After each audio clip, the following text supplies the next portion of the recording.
أن دفعة معنوية إيجابية في ضياع ركلة الجزاء من إبراهيم دياز. صحيح، كلنا توقعنا ذلك بكل صراحة. عقب إهدار ركلة الجزاء احنا كلنا واحنا قاعدين قلنا التفوق المعنوي سيضاف إلى التفوق البدني، لأنه كان واضح جدا في اللحظات الأخيرة أنه التفوق البدني لصالح المنتخب السنغالي على حساب المنتخب المغربي الذي خاض الشوطين إضافيين أمام نيجيريا. طبعا ده ليس مبرر على الإطلاق.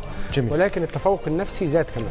طيب إذا كثيرة هذه الإيجابيات التي شاهدناها في البطولة، لكن كان هناك أمر سلبي من الجماهير السنغال. نشاهد. إيه طبعا الجماهير السنغالية حاولت أنها تتخطى الملعب في أعقاب الإعلان على ضربة الجزاء، لولا أنه رجال الأمن يعني نجحوا في إبعادهم. يعني مثل الأمور لا أتصور على أننا نقبل حدوثها. شوف يعني فوضى عارمة جدا لمناصرين السنغاليين بعد ما قرر فريقهم انه ينسحب من الملعب.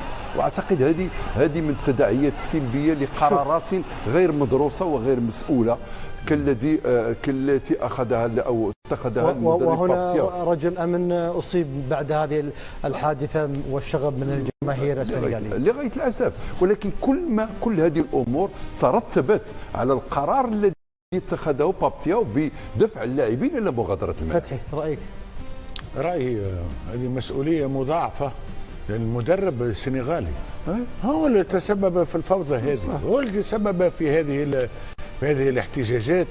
بطبيعه الحال لا نبرر ولا نفسر، لانه احنا في مقابله الجماهير جات لتشجع لا للنزول الى الميدان. تصور كارثه لو نزلوا الى الميدان راهي توقفت المقابله.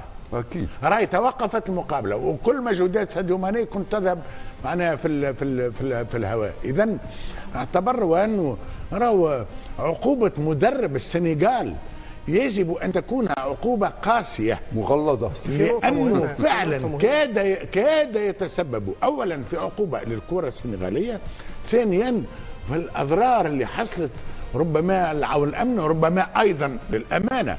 ما نتصورش وانه ما فماش من الجمهور السنغالي اللي حاول يقتحم انه عندهم اضرار ربما ايضا، لانه العمليه كانت اشتباكات.